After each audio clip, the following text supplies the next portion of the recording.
कृष्ण कन्हैया लाल की जय। श्री निजानंद स्वामी की जय। श्री प्राणनाथ प्यारे की जय। स्वामी श्री लालदास जी महाराज की जय। बंदो सतगुरु चरण को करो धनि प्रेम प्रणाम। अशुभ हरण मंगल करण श्री देवचंद्र जी नाम। श्री देवचंद्र जी को दर्श दियो, जो है पूर्ण रूप तारतम को तत्व कयो। हृदय बैठे स्वरूप श्री प्राणनाथ निज मूलपति। श्री महराज सुनाम, तेज कुंवरी श्यामा जुगल को पल पल करूं प्रणाम। तेज कुंवरी श्यामा जुगल को पल पल करूं प्रणाम। पल पल करूं प्रणाम।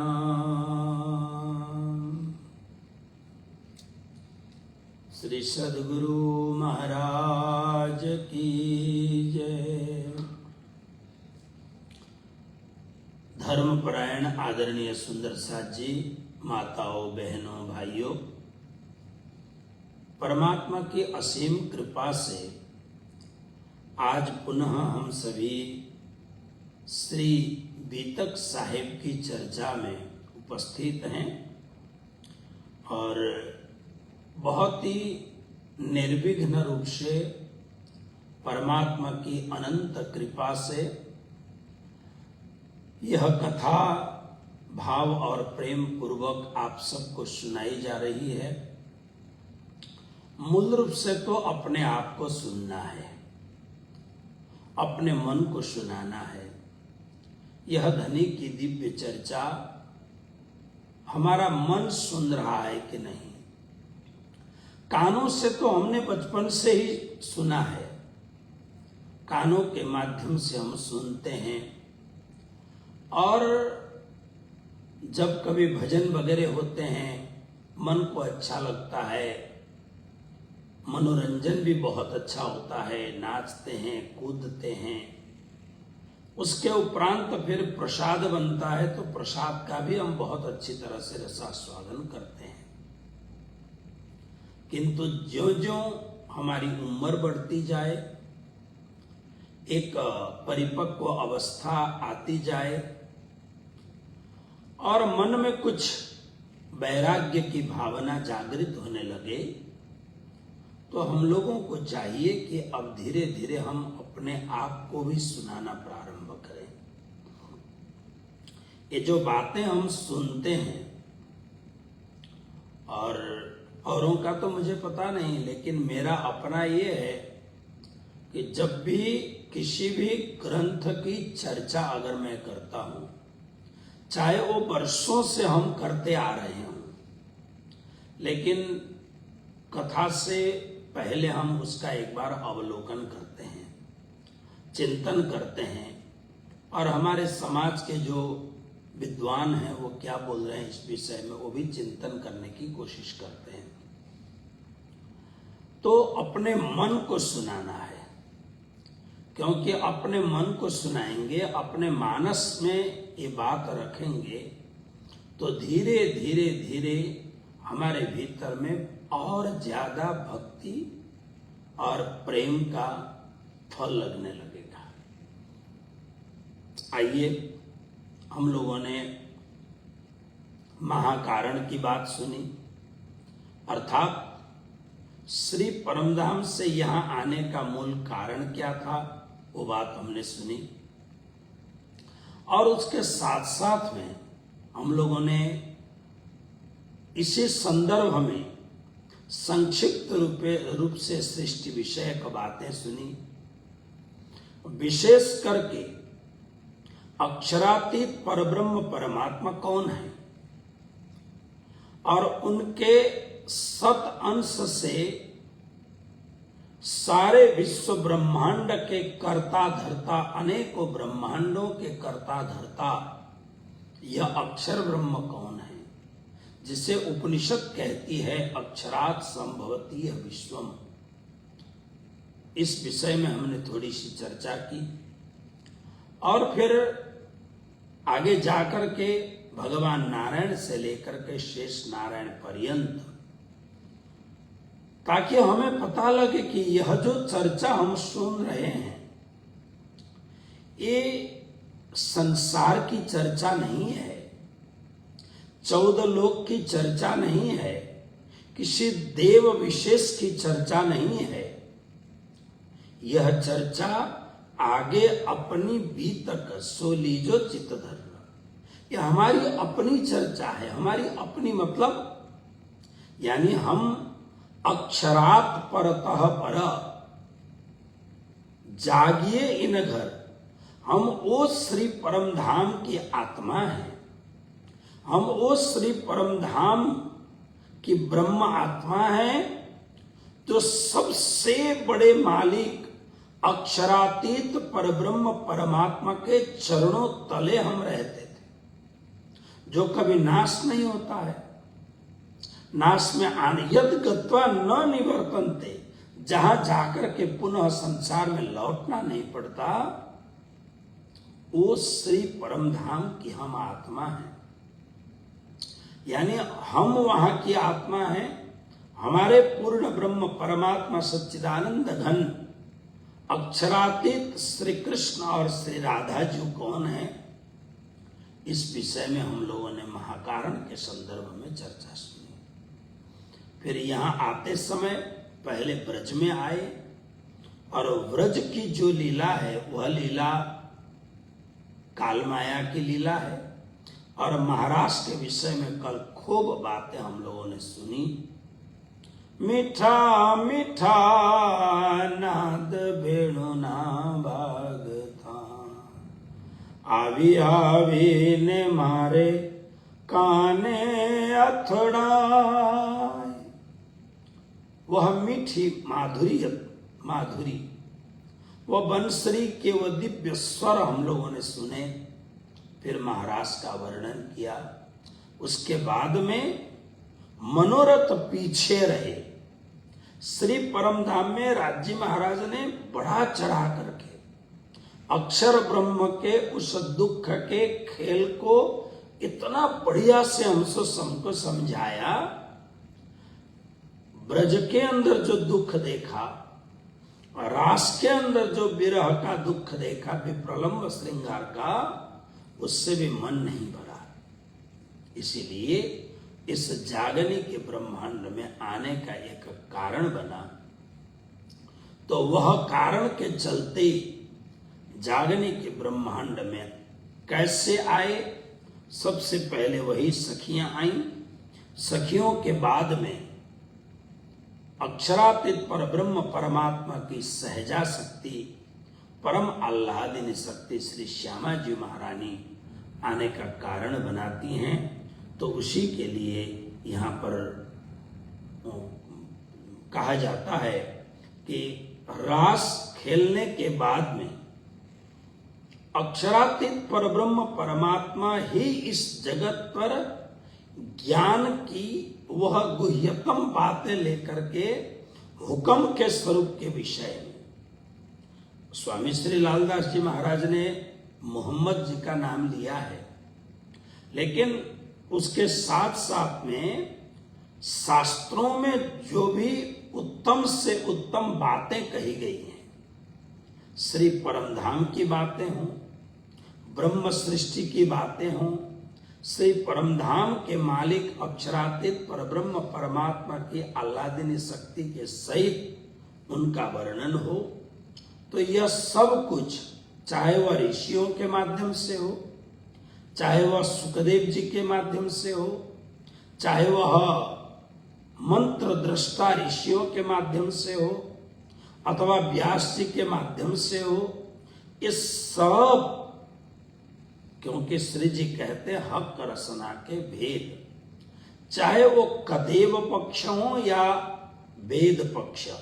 इस संसार में दो धाराएं हैं, ये वैदिक धारा और एक कदेव धारा। वैदिक धारा मतलब वेद प्रणहितो धर्म, ये धर्म तद विपर्य, वेद के अनुकूल यानी सनातन धर्म, और वेद से इतर यानी ये जितने भी और सब कुछ हैं, जैसे उसमें इस्लाम है, ईसाई हैं, और भी बहुत सारे लोग हैं, ये सब के सब ये कतेब धारा में, यानी वैदिक और कतेब दो प्रकार की धाराएं हैं।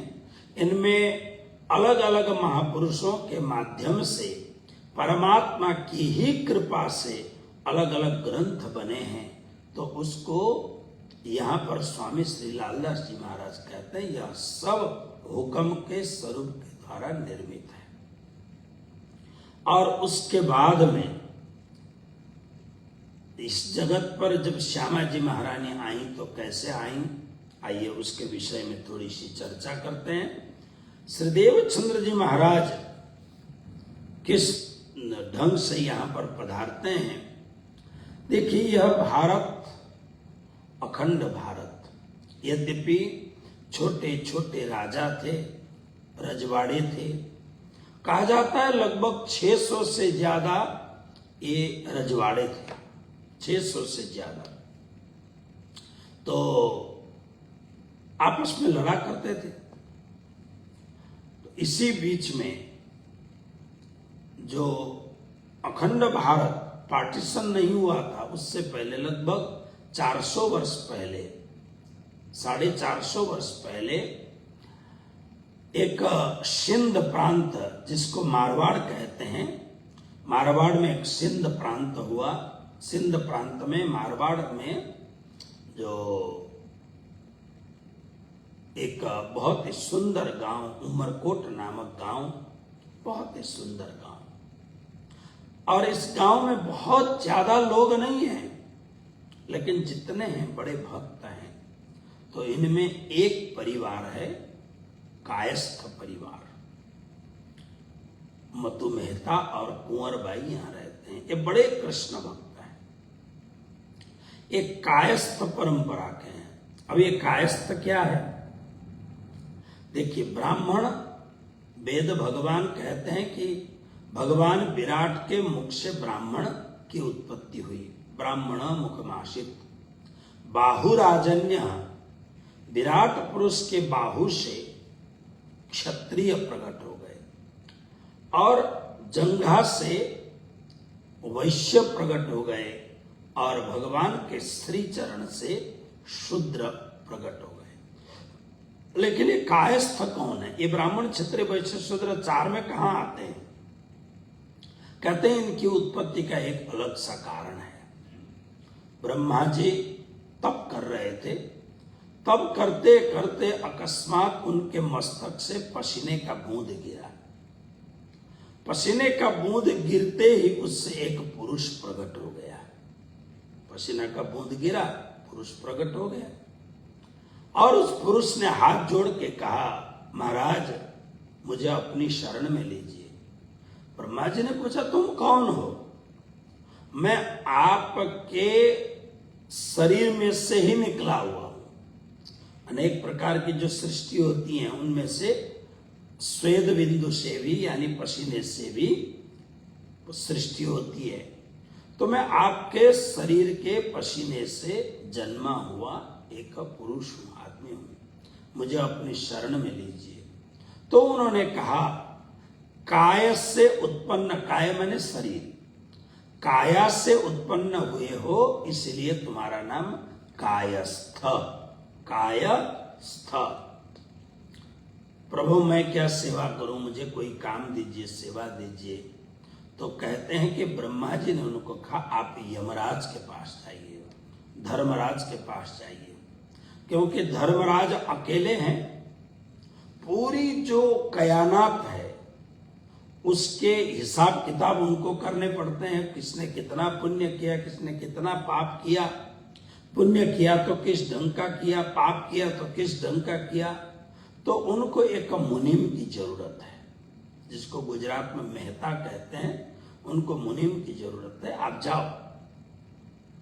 तो वही जो कायस्थ था, जो ब्रह्मा जी के शरीर से बना हुआ था, वो चला गया यमराज के पास में। यमराज को अपनी बातें सुनाई, मुझे ब्रह्मा जी ने भेजा है। तो यमराज जी ने उसको अपना मुनीम बना के रखा, मेहता बना के रखा। गुजरात में आदमी मेहता कहते हैं, तब से नाम पड़ा मेहता वंश। तो फिर वही जो कायस्थ था उसका वहां पर नाम पड़ा चित्रगुप्त, कि उसके पास इतनी शक्ति है, अनंत जीवों के सभी प्रकार के हिसाब किताब वो रख सकता है, अनंत। हम जीव की कल्पना नहीं कर सकते हैं कि हम 100 वर्ष तक अगर जिएंगे तो हम कैसे कैसे कर्म करेंगे, पुण्य कर्म कितना करेंगे, पाप कर्म कितना करेंगे, हमारे जानने पर हमने कितना किया, अनजान अवस्था में कितना किया। ये तो एक व्यक्ति, ऐसी असंख्य सृष्टि है, उन सबके गुप्त से गुप्त चित्रों को भी जो चित्रित कर सके, इसलिए उसका नाम रख दिया चित्रगुप्त। तो कहते हैं उसी मेहता माने मुनीम का काम करने वाले होने से इस वंश के जो भी हैं उनके नाम के आगे मेहता लगाने लग गए। तो उनका नाम पड़ा मधु मेहता, और उनकी धर्मपत्नी का नाम था कुंवरबाई। ये यहाँ रहते थे और बड़े कृष्ण भक्त, बाल कृष्ण भगवान की, जो लड्डू गोपाल हमारे यहाँ जो विराजमान है, लड्डू गोपाल यानी बाल कृष्ण भगवान की उपासना करते थे।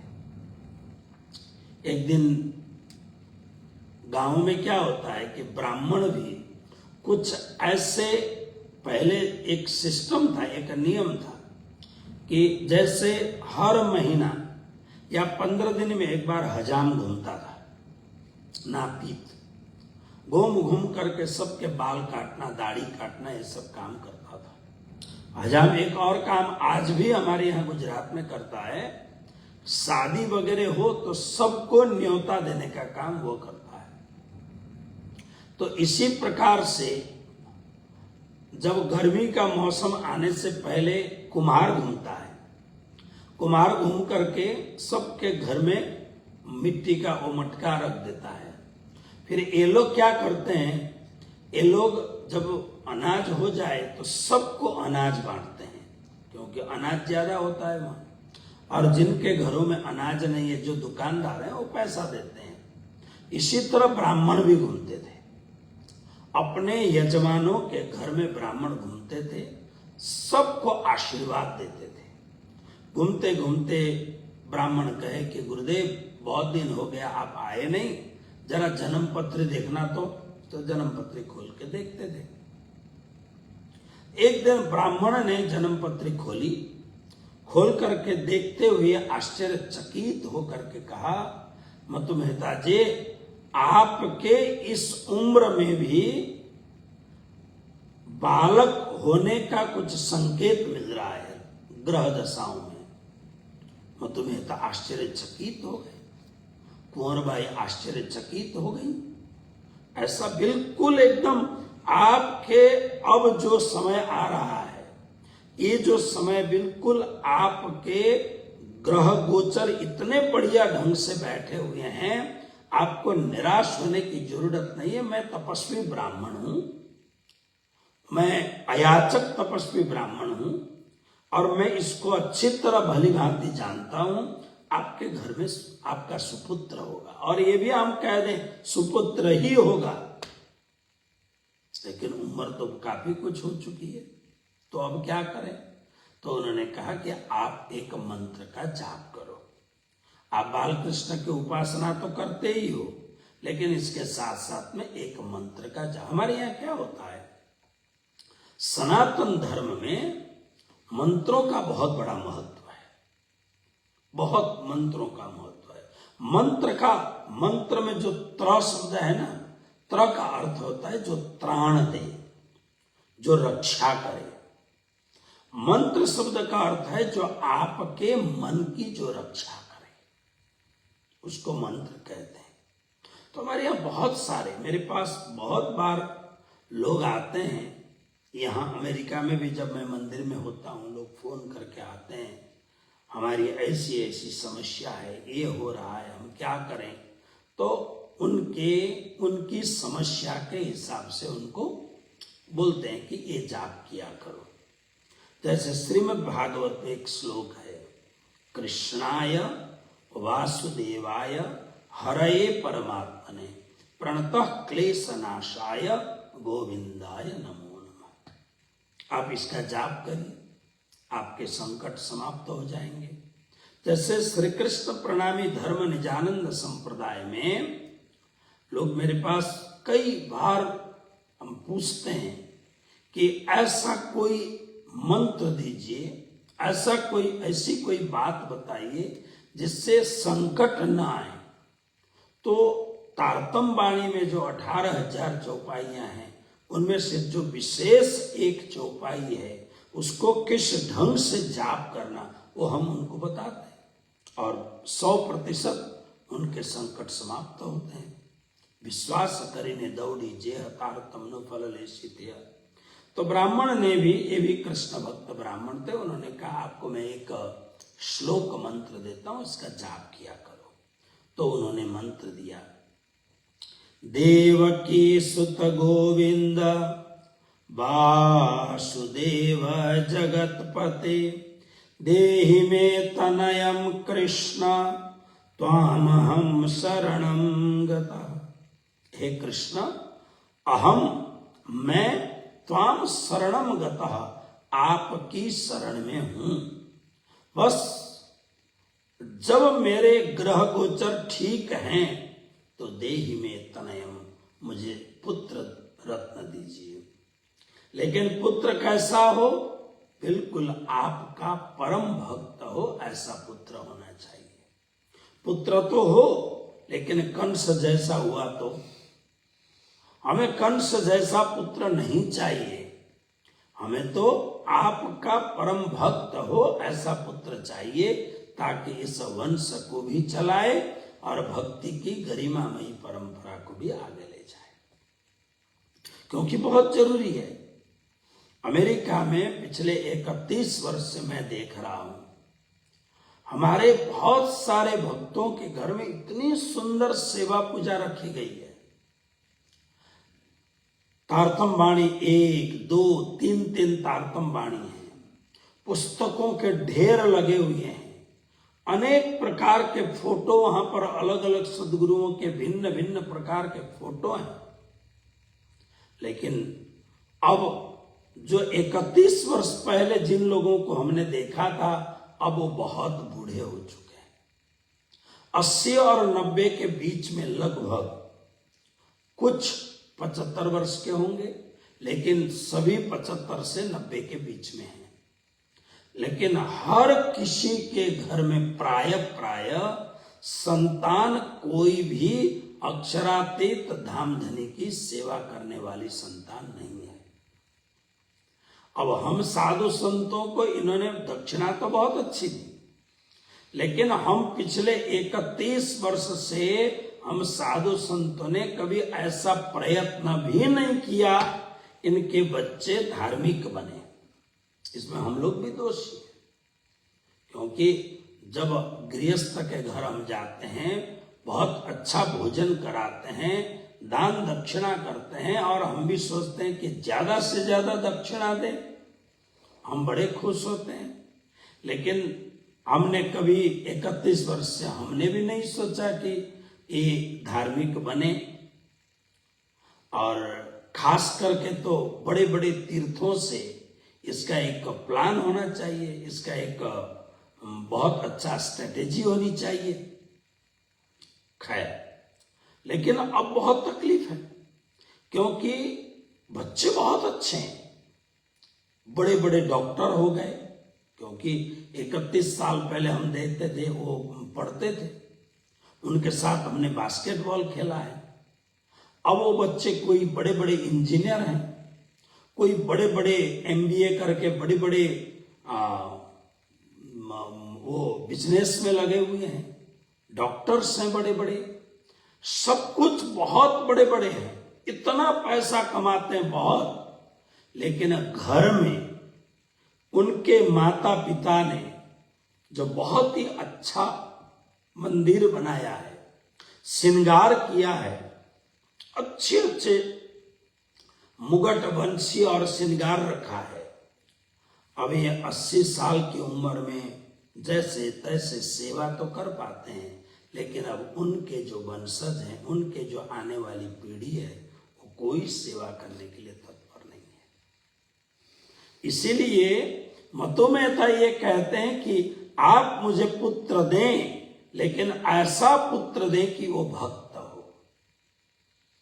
आगे मेरे जैसा व्यापारी बनना हो तो बने, मेरे जैसा कोई कामयाब पैसे वाला बनना हो तो बने, लेकिन मूल शर्त यह है कि वो भक्त बने, आपके चरण का दास बने। तो इस मंत्र का जाप करते करते काफी समय हो गया।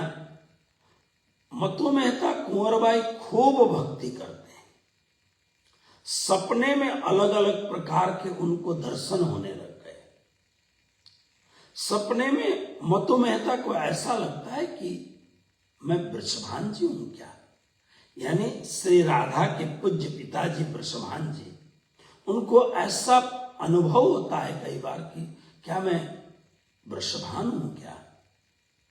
और कुंवरबाई को ऐसा लगता है कि मैं कीर्ति हूं, कीर्ति देवी हूं मैं।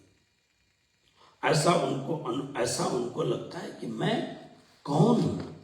इस प्रकार का भाव उनके मन में आता है कि मैं कीर्ति देवी हूं। यानी उसका मूल कारण क्या है कि आज कुंवरबाई के उदर में जो बालक पल रहा है, ये साक्षात श्री राधा महारानी पधारी हुई है।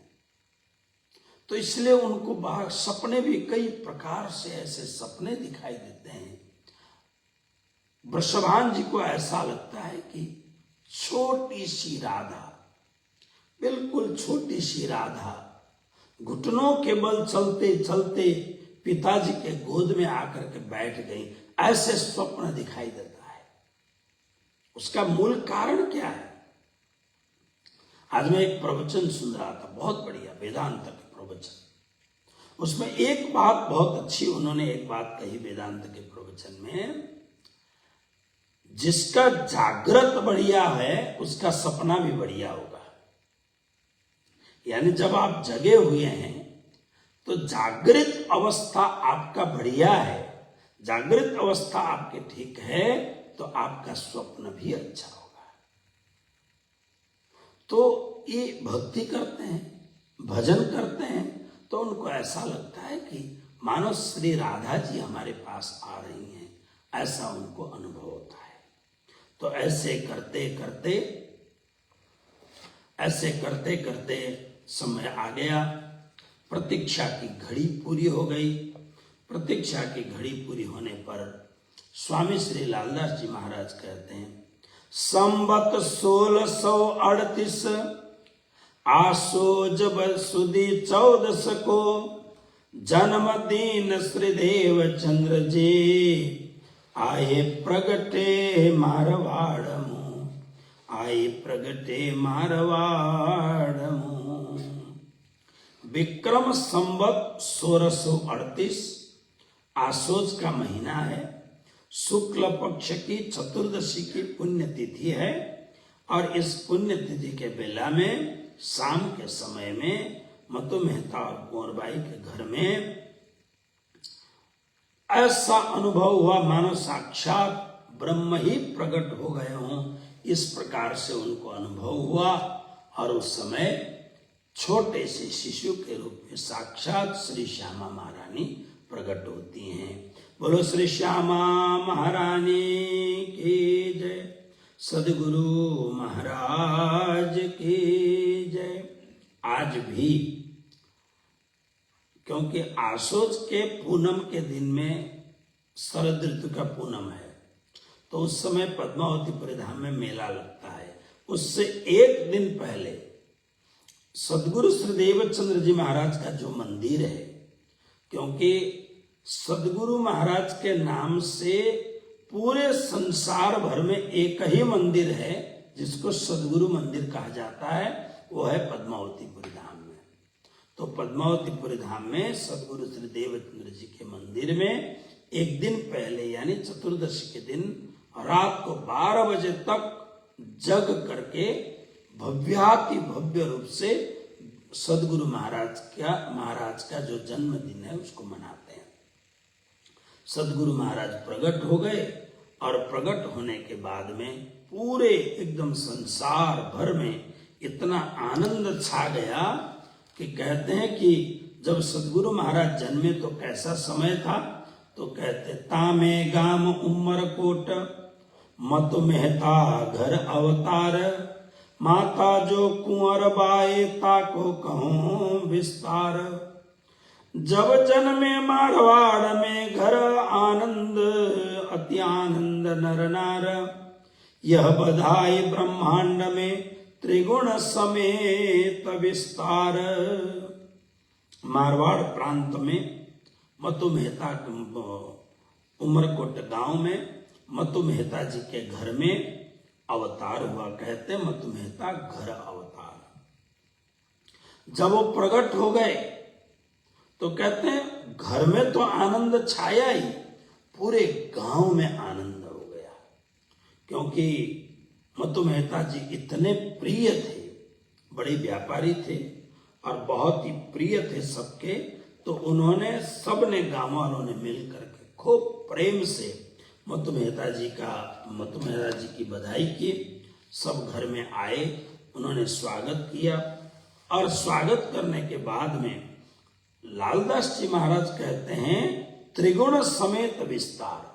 मनुष्यों ने, जिन लोगों ने जाना उन लोगों ने तो बधाई दी, लेकिन जो अंतरिक्ष में रहने वाले देवी देवता हैं, जो स्वर्ग में रहने वाले देवी देवता हैं, यहां तक स्वयं साक्षात इस 14 लोक के मालिक स्वयं ब्रह्मा, भगवान विष्णु, भगवान शंकर भी इतने प्रसन्न हो गए कि साक्षात पूर्ण ब्रह्म परमात्मा के धाम से परमात्मा की साक्षात आह्लादिनी शक्ति आज पुरुष के रूप में प्रकट हो गए हैं।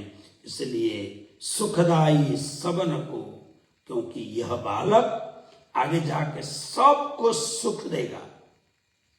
अखंड कर्णहारा, इनका ज्ञान इतना परिपूर्ण ज्ञान होगा, इससे सारे विश्व को अखंड करेंगे। विश्व वंदे अक्षरलो, यह विश्व तो आज तक ज्यादा से ज्यादा तो अक्षर ब्रह्म तक को जानते थे, अक्षरातीत को जानते नहीं थे। तो आज अक्षरातीत के उस ज्ञान को लेकर के यह बालक आया हुआ है। इसलिए सब लोगों ने बड़े भाव और प्रेम से खूब आनंद मनाया।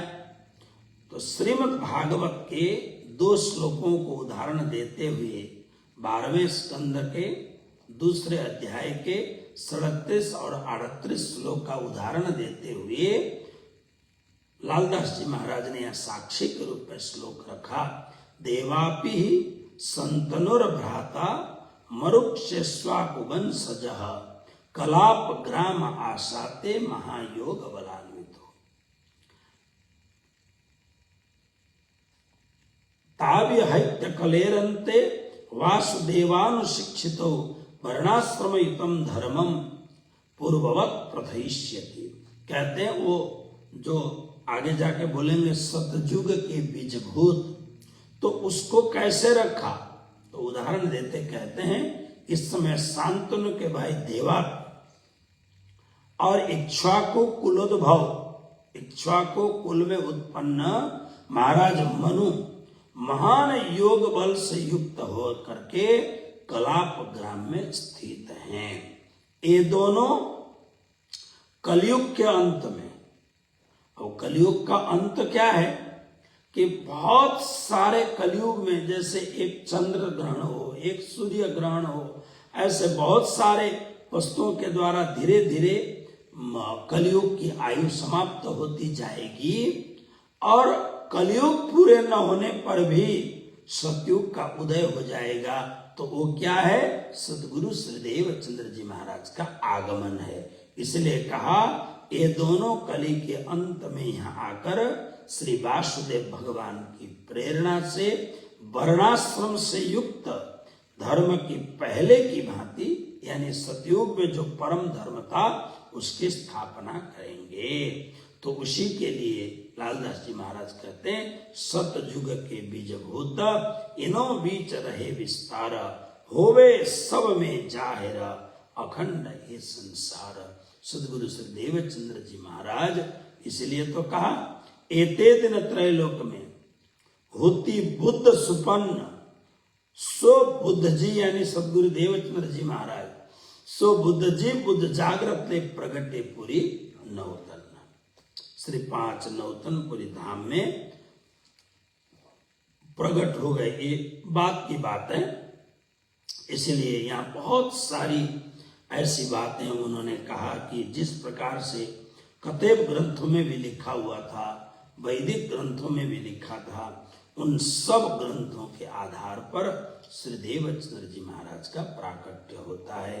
श्री सद्गुरु महाराज की जय, श्री निजानंद स्वामी की जय। अब जब बाल्यावस्था धीरे धीरे पूरे होने लगी, बाल्यावस्था में मतु मेहता और कुंवरबाई को ऐसा लगता है मानो हमारा घर ये बरसाना धाम है, ऐसा लगने लग जाता है। कहते हैं कि आप घर को जैसा बनाना चाहो वैसा बनेगा। आपके घर में बहुत ही सुंदर जगह पर परमात्मा की सेवा पधराओ, शाम सवेरे जैसे भी समय मिलता है घंटी बजा करके बहुत ही भाव के साथ परमात्मा की सेवा पूजा करो और ऐसा अनुभव हो। क्योंकि मैं कई बार कहता हूं श्री भद्रावतीपुरी धाम, आप देखिए श्री भद्रावतीपुरी धाम एक बहुत ही छोटा सा गांव, बहुत ही छोटा सा गांव, लेकिन परमहंस महाराज श्री उस गांव में आए। बहुत ही छोटा, एकदम छोटा गांव, परमहंस महाराज श्री के चरण पड़ने से आज संसार का वो महान तीर्थ बन गया, परमहंस पीठ श्री भद्रावतीपुरी धाम हो गया हो।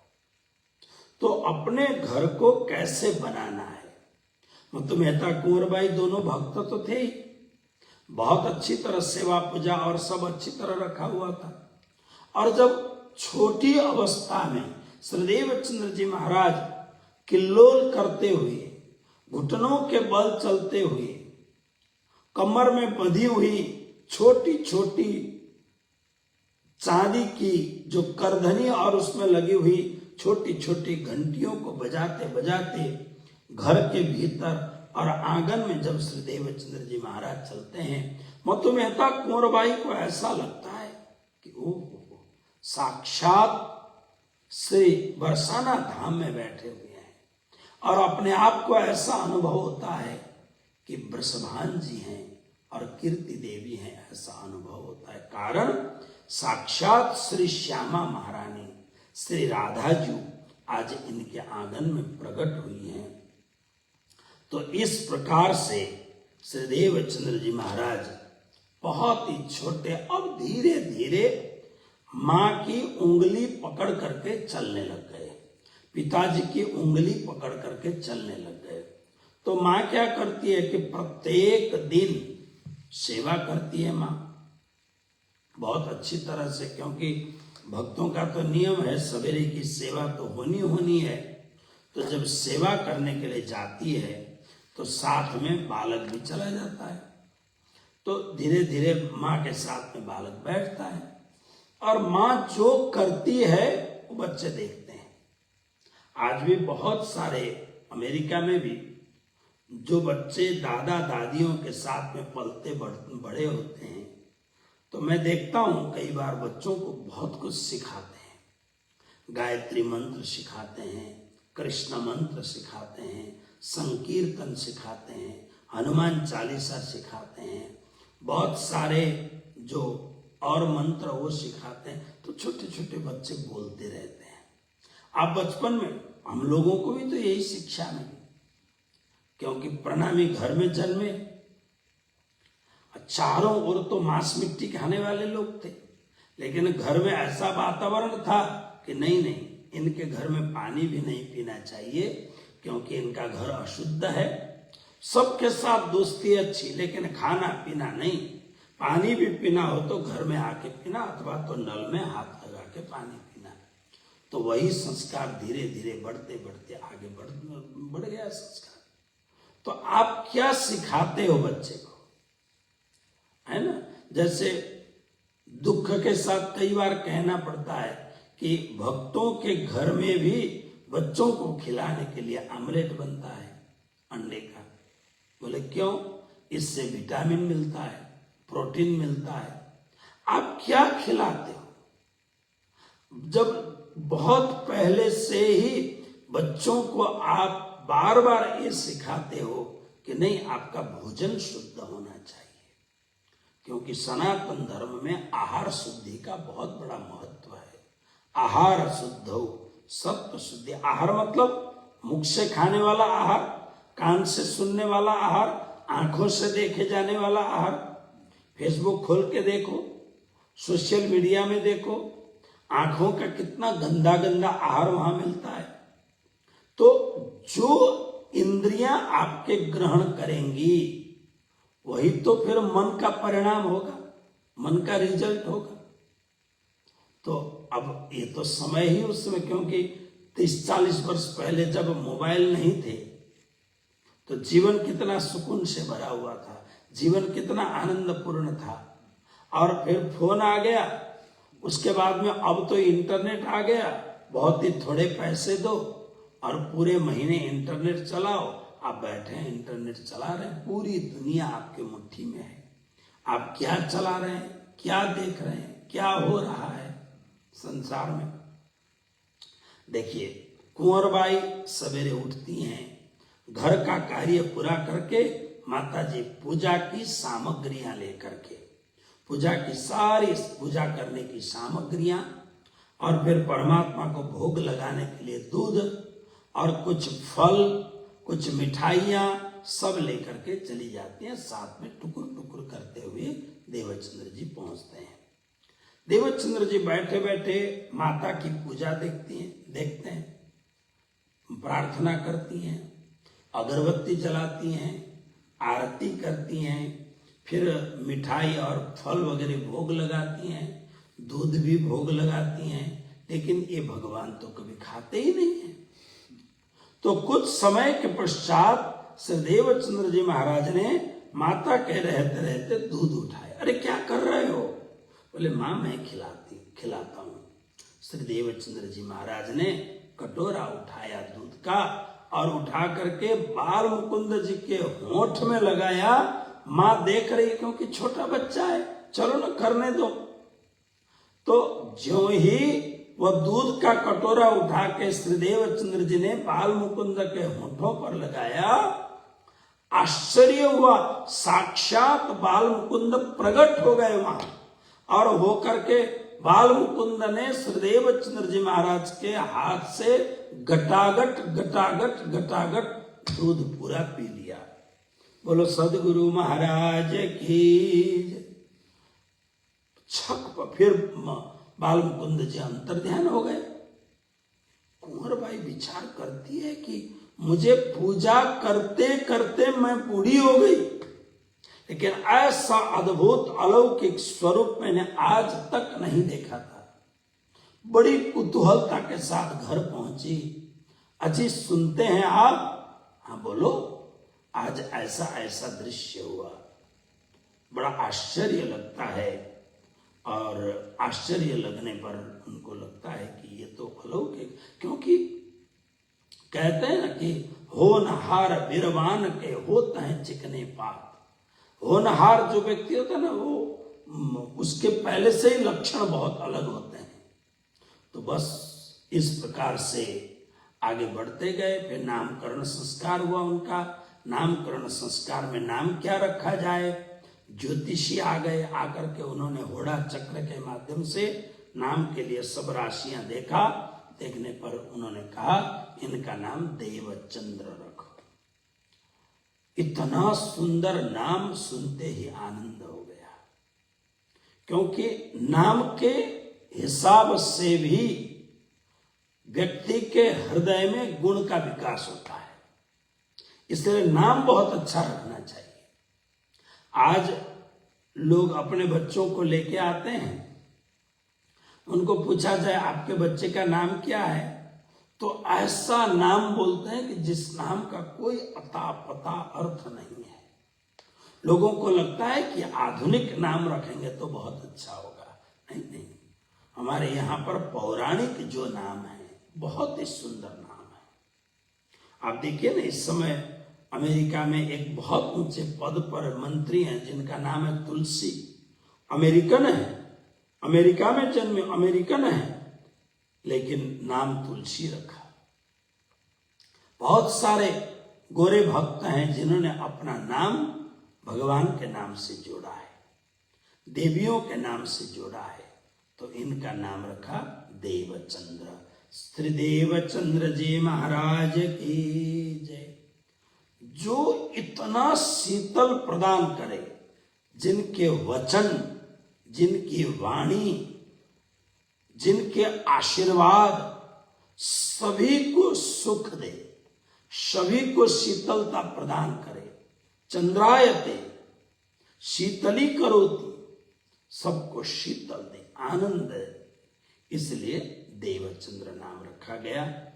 और देवचंद्र नाम रखने के साथ साथ में बहुत सारी बाल लीला करते करते, क्योंकि ये दूध पीने वाली जो कथा है, और लालदास जी महाराज का जो ग्रंथ है ना, बड़े सूक्ष्म ढंग से यानी संक्षिप्त ढंग से कहा है। बहुत सारी लीलाओं का प्रकाश लालदास जी महाराज ने नहीं किया है, क्योंकि उनको तो परमधाम जाना है। तो विशेष विशेष लीलाओं को रखा है उन्होंने। तो यह जो दूध वाली जो लीला है, ब्रजभूषण जी महाराज ने वृत्तांत मुक्तावली नामक ग्रंथ में यह बात उन्होंने उल्लेख किया है।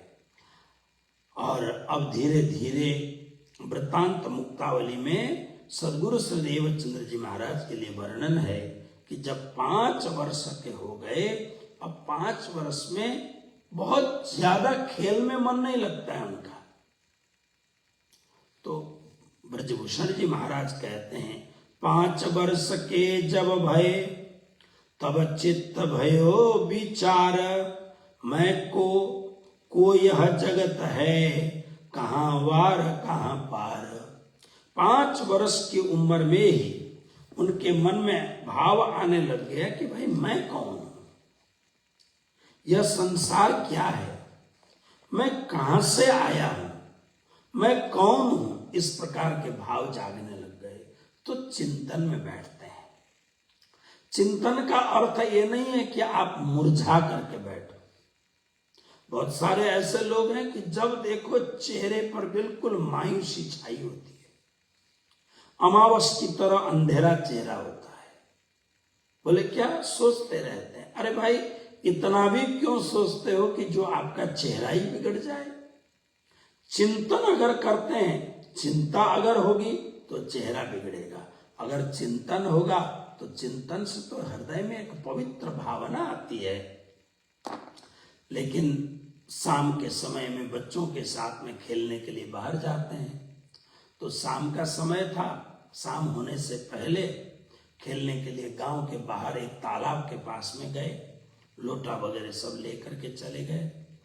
लेकिन कुछ 10-11 बच्चे खेल रहे थे, संध्या का समय हो गया, देखा तो बच्चे ज्यादा हो रहे हैं, और ऐसे बच्चे जो कभी देखे नहीं है। तो सारे बच्चे घबरा गए, बोले देवचंद्र ये तो हमारे साथ ही नहीं है, ये कौन है? तो देवचंद्र जी महाराज ने देखा, सुनते थे कि गांव के बाहर ये वृक्ष के आसपास में भूत प्रेत रहते हैं, ऐसा सुनते थे। देवचंद्र जी महाराज को समझते हुए देर नहीं लगा, तो उस समय अत्यंत उन्होंने सबको तालाब से थोड़ा पानी लिया, पानी लेकर के सबके ऊपर छींट दिया। छींटते जहां देवचंद्र जी महाराज के वरद हस्त से जल का सिंचन हुआ, वो सारे के सारे प्रेत मुक्त हो गए और ऊर्ध्वलोक में चले गए। सद्गुरु महाराज की जय। तो इस प्रकार से देवचंद्र जी महाराज लय लोटा घर से चले, दंत धावन के काज, शुद्ध आकार करके फिरे, आवे न मन में लाज। अब धीरे धीरे जो उम्र बढ़ रही है, गांव में एक मंदिर है, यहाँ पर एक बहुत ही सुंदर, एक देहुरा तहाँ रहे तामे मूरत पिंगल श्याम, एक सुंदर मंदिर है। मंदिर में जाते हैं और मंदिर में जाकर के प्रदक्षिणा देते हैं, परिक्रमा करते हैं। ये बहुत बड़ी बात है। हमारे स्वामी जी ने तो तारतम वाणी में कहा कि दई प्रदक्षिणा अति घने करूं दंडवत प्रणाम। प्रदक्षिणा का बहुत महत्व बताया है। देत परिक्रमा कर्म सब छूटे। परिक्रमा करने से यानी कानी च पापानि जन्मांतर कृतानि च तानि सर्वाणि नश्यन्तो प्रदक्षिणा पदे पदे। कर्मकांड में श्लोक है, प्रदक्षिणा करने से सारे पाप समाप्त हो जाते हैं। और हमारे प्रणामी संतों ने तो कह दिया, देत परिक्रमा कर्म सब छूटे। क्योंकि चाहे वो पुण्य कर्म हो या पाप कर्म हो, दोनों बंधन है। दोनों कर्म के बंधन से मुक्त होना है, निष्काम होना है, तो कर्म बंधन से मुक्त होने के लिए परिक्रमा करिए। तो श्री देवचंद्र जी महाराज नित्य इत पर दक्षिणा देवे एक पोहर, फिर दंडवत करते मेहनत करें अति जोर। खूब मेहनत करते हैं, यानी घंटों परिक्रमा देते हैं। मैं 3-4 वर्ष श्री 5 नौतनपुरी धाम रहा। श्री 5 नौतनपुरी धाम यानी 14 भवन मां उत्तम, जहां बाला नो विश्राम। इतना अलौकिक दिव्य तीर्थ धाम है। जब हम वहां रहे, क्योंकि दादाजी हमारे महात्मा थे, तो दादाजी के पास बड़े हुए। 8 वर्ष के बाद में गुरुजी श्री मंगलदास जी महाराज के चरण में गए। संसार के एक अलौकिक महापुरुष के चरणों में रहने का सौभाग्य मिला। आप किसके साथ रहते हैं? कहते हैं वो 2 तोता राजा के यहाँ आया, लेके आया तोता वाला। बोलता है एक तोते की कीमत 10 रुपया और एक तोते की कीमत 10,000 रुपया। राजा ने कहा दोनों में फर्क क्या है, आप खुद ही देख लो। राजा ने रख लिया। फिर देखा तो एक प्रातः काल हुआ, रात पड़ते ही एक तोता गालियां देता है, बहुत बुरी बुरी गालियां देता है। और दूसरा तोता रखा था, प्रातः काल 3 या 4 बजे के समय हो गया, प्रभाती गाने लगता है। उठ जाग मुसाफिर भोरा भयो, अब रैन कहाँ जो सोवत है। तोता बोलता है कहां सो रहे हो, जागो, प्रातः काल हो गया है। एक गणिका को तोते ने भक्त बनाया। तो राजा ने सोचा, ओहो। फिर पूछा कि इसका कारण क्या है। कहते हैं एक तोता गुंडों के साथ रहता था, चोरों के साथ रहता था, लुटेरों के साथ रहता था, तो उस तोते ने मारो, काटो, चोरो, लूटो, यही कुछ सीखा। और दूसरा तोता भक्तों के साथ रहता था, महात्माओं के साथ रहता था, तो उसने फिर अच्छी अच्छी बातें सीखी। आप किसके साथ रहते, तो आप कितने भी बड़े क्यों ना हो जाओ, लेकिन बचपन में जो घटनाएं आपके जीवन में घटी हुई हैं वो आपके जीवन में आएंगी ही आएंगी। बहुत ही विनम्र होकर के किसी अच्छे महापुरुष की संगति में बैठेंगे तो ही, हाँ, तुलसीदास जी कहते हैं, सठ सुधरहि सत्संगति पाई। चाहे कितना भी बड़ा सठ क्यों ना हो, सत्संग में बैठेगा तो उसका सुधार हो जाएगा। सुनरे सठ मना, तुलसीदास जी कहते हैं अपने मन को सुनरे सठ मना, ए सठ मन तो सुन। तो मुझे ऐसा गौरव का अनुभव होता है। अभी तो दिमाग विकसित हुआ ही नहीं था, उस समय दादाजी के साथ रहे। दादाजी प्रकट बानी की एक चौपाई याद न करें तब तक भोजन ना मिले, महाप्रसाद खाया ना हो तो भोजन ना मिले, मस्तक पर राज्य का चढ़ाया हुआ चंदन न लगाया हो तो भोजन ना मिले। तो एक ऐसा अद्भुत। और दूसरी बात, जहां जीवन में कुछ बातें समझ में आने लग गए, उस समय गुरुजी मंगलदास जी के चरणों में पहुंचे, और चरणों में पहुंचने के बाद फिर तो उनकी कृपा का अनुभव होने लग गया। तो बहुत बड़ी बात है। तो आप किसके साथ रहते हैं वो बहुत बड़ी बात है। तो देवचंद्र जी महाराज इतने महान पिता महान है, माता महान भक्त है मंदिर में, क्योंकि माँ के साथ धीरे धीरे उंगली पकड़ पकड़ करके मंदिर जाते थे। तो देखा कि मंदिर ही एक ऐसी जगह जहाँ शांति मिलेगी। फिर परिक्रमा करते थे। तो हम श्री पांच नौतनपुरी धाम रहे कुछ वर्षों तक। तो वहां मैंने देखा बड़े अच्छे अच्छे एक दो महात्मा थे, रात को उठ के परिक्रमा देते थे। तो मुझे भी बहुत अच्छा लगा।